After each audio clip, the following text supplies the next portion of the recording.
SC వర్గీకరణకు సంపూర్ణ మద్దతు ప్రకటించిన విపక్షాలు కులగణన సర్వేలో బీసీల జనాభా ఎందుకు తగ్గిందో చెప్పాలని డిమాండ్ చేశాయి. 42% బీసీల రిజర్వేషన్లకు చట్టబద్దత తెస్తారని భావించామని, ఆ దిశగా చర్యలు తీసుకోలేదని బీఆర్ఎస్ ప్రశ్నించింది. ఎన్నికల కోసం తొందరపడి రాష్ట్ర ప్రభుత్వం బీసీలకు అన్యాయం చేయొద్దని బీజేపీ సూచించింది.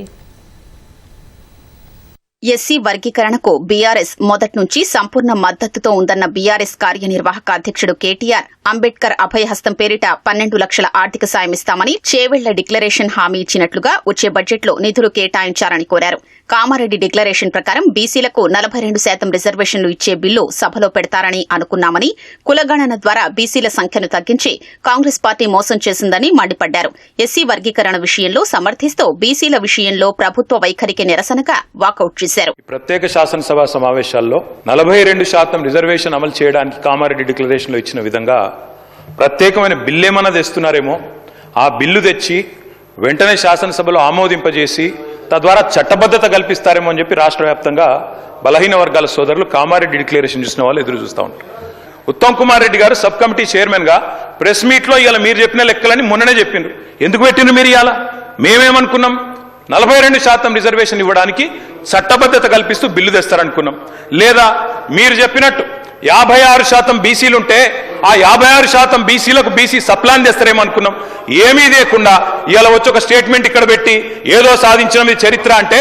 ఎస్సీ వర్గీకరణ విషయంలో సుప్రీంకోర్టు తీర్పు నిర్ణయానికి అనుగుణంగా ప్రభుత్వ ప్రకటనను సమర్థించిన భారతీయ జనతా పార్టీ బీసీ జనాభా తక్కువ చేసి చూపుతున్నారని ఆక్షేపించింది. అవసరమైతే 6 నెలల పాటు స్థానిక సంస్థల ఎన్నికలు వాయిదా వేయాలి, కానీ బీసీలకు అన్యాయం చేయొద్దని బీజేఎల్పీ ఉపనేత పాయల్ శంకర్ కోరారు.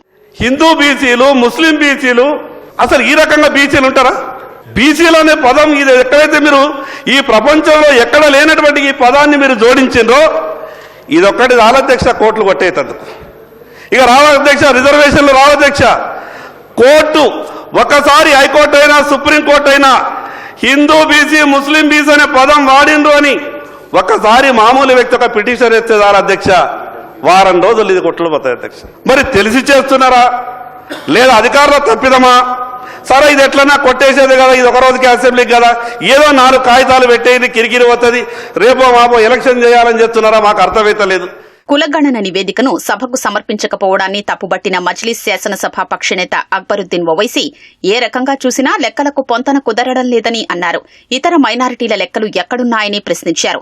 ముస్లింలకు ఇచ్చే రిజర్వేషన్లను మతపరంగా చూడొద్దని కోరారు.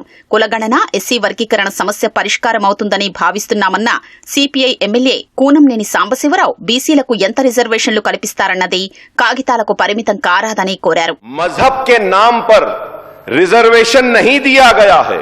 अगर आज ये इसको गलत नाम दिया जाता है, इसको ये कहा जाता है कि Muslim reservation, sorry sir, it is not a Muslim reservation, it is the backward reservation of 4% which has been given. आप मजहबी आंख से न देखें, मजहबी ऐनक से न देखें, ये देखें कि ये बैकवर्ड है. సమాజంలో అలజడికి కారణభూతమవుతున్నటువంటి బీసీలకు సంబంధించినటువంటి జనాభా గణన ప్రవేశపెట్టి తద్వారా ఆ సమస్యకు కొన్ని చిన్నవి ఉండొచ్చు, ప్రధాన సమస్యకు పరిష్కారం చూపెట్టింది. ఈ ఒక డిమాండ్ మనం కోరుతున్నామంటే అది it is not against any other cost. ఇంకో కులానికి వ్యతిరేకంగా తీసుకోవాల్సిన అవసరం లేదు. వాళ్ళ మాలా కమ్యూనిటీ కానీ అదర్ కమ్యూనిటీస్ కానీ వాళ్ళ ఇబ్బందులు ఏమైనా ఉంటే వాటిపైన కూడా ఫైట్ చేయాల్సింది, మేము కూడా సపోర్ట్ చేస్తాం. ఎస్సీ వర్గీకరణకు సంబంధించి జస్టిస్ షమీం అఖ్తర్ కమిషన్ నివేదికపై ప్రకటన, చర్చ అనంతరం శాసనసభ నిరవధికంగా వాయిదా పడింది. కులగణన సర్వే విధానంపై ప్రణాళికా శాఖ అధికారులు ఇవాళ ఎమ్మెల్యేలు, ఎమ్మెల్సీలకు పవర్ పాయింట్ ప్రెజెంటేషన్ ఇవ్వనున్నారు. అసెంబ్లీ కమిటీ హాల్లో జరిగే ప్రెజెంటేషన్లో మండలి చైర్మన్, శాసనసభాపతి, మంత్రులు, సభ్యులు పాల్గొంటారు.